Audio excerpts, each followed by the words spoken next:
Asian public में आपका इस्तकबाल है। मैं साबिर टाला। आज हम जिस मुद्दे को ले रहे हैं वो मुद्दा एक संवेदनशील है, खौफजदा है। मुसलमानों पर जो मुसीबत है, इस मुसीबत से बचाने वाला इस वक्त पूरी दुनिया में कोई नहीं। मुसलमानों पर नए नए एक्सपीरियंस किए जाते हैं, उन पर तौबत लगाई जाती है, उनका कत्ल किया जाता है, उन्हें जेलों में डाला जाता है।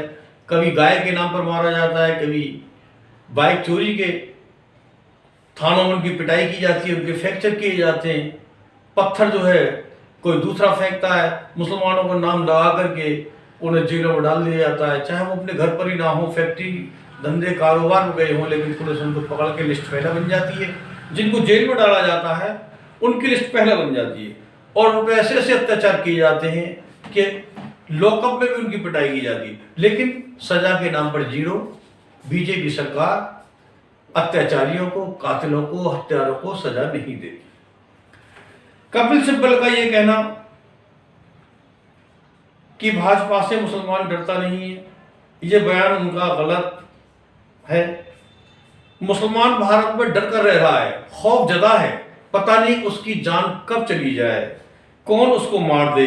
पुलिस वाला मार दे, आरएसएस वाला मार दे, भाजपा का आदमी मार दे, बजरंग दल वाला मार दे, कोई भी संगठन उसकी हत्या कर सकता है। जितने अत्याचार हो रहे हैं उतने कभी नहीं हुए। उन्हें जेलों में डाला जा रहा है, उनकी हत्याएं करवाई जा रही हैं, उनके मकानों पर हमले किए जा रहे हैं, उनके मकान तोड़े जा रहे हैं। कहने का लुभाव यह है कि सभी दल मुसलमानों की बर्बादी को देख रहे हैं, उनका जीना हराम कर दिया गया है, उनका भारत में रहना मुश्किल हो गया है और उन्हें गद्दार कहा जाता है, उन्हें विदेशी कहा जाता है। जबकि आरएसएस के लोग बाहर से आए हैं, आर्य बाहर से आए हैं और लाला लाजपत राय ने माना है कि हम अंग्रेजों की औलाद हैं। हम जनरल डायर से कहा था हम बाहर से आए हैं। अगर डीएनए कराया जाए मुसलमानों पर, अपर कास्ट का, ब्राह्मणों का, तो पता लग जाएगा कि कौन देशी है कौन विदेशी है। तो डीएनए में साफ आएगा कि ब्राह्मण विदेशी हैं, इस देश के रहने वाले नहीं हैं। इस देश के रहने वाले मुसलमान हैं, क्योंकि मुसलमानों में दुल्हा, जुलाया, अंसारी, बड़ई, रंगरेज ये बिरादरियां नहीं होती हैं। इन पर जब अत्याचार हुए तो इन्होंने अपने को कन्वर्ट कर लिया। अब इससे क्या साबित होता है? इससे साबित होता है कि मुसलमान भारत का मूल निवासी है और आर्य विदेशी हैं। जो लोग अंग्रेजों के गुलाम थे, अंग्रेजों के मुखबर थे, अंग्रेजों के एजेंट थे, आज वो मुसलमानों से ये सर्टिफिकेट मांगते हैं, देशभक्ति का सर्टिफिकेट मांगते हैं। इनको ये कहने का अधिकार किसने दिया? इसका मतलब ये कि गुंडे हैं, ये कानून को नहीं मानते, ये संविधान को नहीं मानते, ये देश को नहीं मानते, ये नागरिकता को नहीं मानते, ये किसी भी रूल्स को फॉलो नहीं करते। अब बहरहाल ये है कि अब मुसलमानों का एक मुद्दा उठा दिया वक्फ बोर्ड का। वक्फ की जो जमीन है वो एक अल्लाह की जमीन मानी जाती है। मान लो कि किसी आदमी ने कब्रिस्तान के लिए 1 बीघा जमीन दे दी, तो उसका मालिक कौन है? क्या कब्रिस्तान की जमीन बेची जा सकती है? लेकिन ये नए नए तरीके जो बीजेपी ईजाद करती है, उससे इंसानियत का कत्ल है, उससे मुसलमानों का कत्ल है, उसका भारत का कत्ल है। इंसानियत का कत्ल तो है, लेकिन पूरी दुनिया में भारत एक बदनाम, एक गुंडे, एक मवाली, एक टपोली के रूप में उसकी पहचान बन चुकी है और इस पहचान को मिटाने वाला कोई नहीं। जब तक बीजेपी रहेगी वो पूरे हिंदुस्तान में खून खराबा करती रहेगी। आज मुसलमानों का नंबर है, कल आदिवासी का होगा, फिर सरदारों को होगा। ये जागरूकता सब में फैल रही है। क्या है? क्या मुसलमानों की जो पार्टी मुसलमानों की दुश्मन है वो हमदर्द कैसे बन सकती है? वो मुसलमानों को कत्ल करवाती है, मुसलमानों के घर तोड़वाती है, औरतों को मारती है, कभी गाय के नाम पर। अब गाय को ले ले तो गाय का बिजनेस कौन कर रहा है? ब्राह्मण कर रहा है, हिंदू कर रहा है, और मुसलमानों की हत्याएं की जाती है। इससे बड़ा पाप क्या हो सकता है? इससे बड़ा अत्याचार क्या हो सकता है?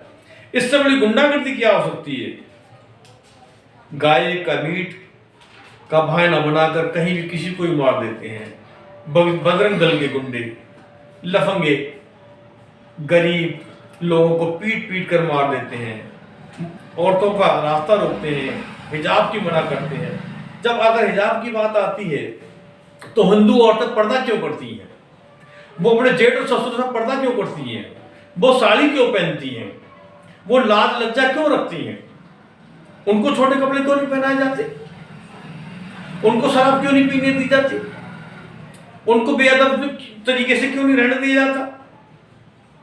आज मुसलमानों पर हर तरह का जुल्म किया जाता है। ट्रेनों में सफर कर रहा है तो मार दिया जाता है, कहीं अपने घर जा रहा है तो मार दिया जाता है, उनकी जमीनों पर कब्जे किए जा रहे हैं, उनके मकान पर। अगर हम रूल्स रेगुलेशन की बात करें, कानून की बात करें, तो हिंदुस्तान में सारे एक जज के अनुसार सारे मकान तोड़ दिए जाएंगे।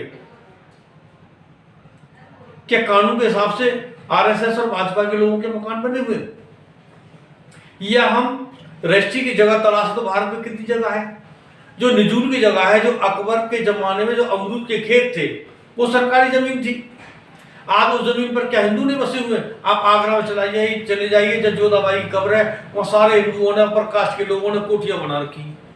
क्या उनको योगी तोड़ेंगे? क्या उनको मोदी उनकी कॉलोनी जो अर्जुन नगर के नाम से कॉलोनी है, क्या उसको तोड़ेंगे? वो आगरा में 50% जमीन जो है आपकी निजूल की जगह है, उसको कौन तोड़ेगा? उसको नहीं तोड़ सकते। तमाम कब्रिस्तानों पर कब्जे किए गए हों तो क्या योगी तोड़ेंगे? लेकिन ये नाइंसाफी अब नहीं करनी चाहिए। अगर ज्यादा करेंगे तो देश की छवि जो खराब हो रही है, ठीक है, मुसलमान को इतना मजबूर मत करो कि वो आपके मुकाबले में खड़ा हो जाए। आप औरतें कहीं से मीट लेकर जा रही हैं, उनके हाथ तोड़ दो। रतलाम में ऐसे ही किया, अगर 2 औरतों के हाथ तोड़ दिए गए, ये गाय का मीट है।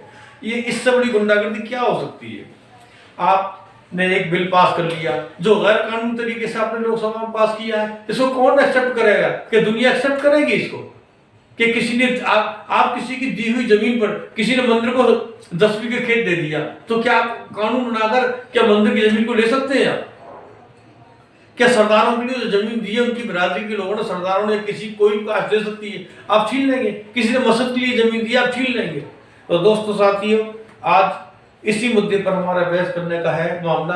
तो हम चाहते हैं कि इस पर जो है सारे लोग ध्यान दें और इस जो गुंडागर्दी है इसको खत्म करने के लिए मांग की जाए। सारी पार्टियों की जिम्मेदारी बनती है कि वो मुकाबले में आ जाएं, अदालतों के जरिए, जनता के जरिए सबको अवेयरनेस किया जाए, बेदार किया जाए और इस मुसीबत से मुसलमानों को बचाया जाए, देश को बचाया जाए, समाज को बचाया जाए, इस देश को टूटने से बचाया जाए। इसी के साथ हम अपने प्रोग्राम को ख़त्म करते हैं और अगले फिर किसी दूसरे मुद्दे पर बात करेंगे। जय हिंद।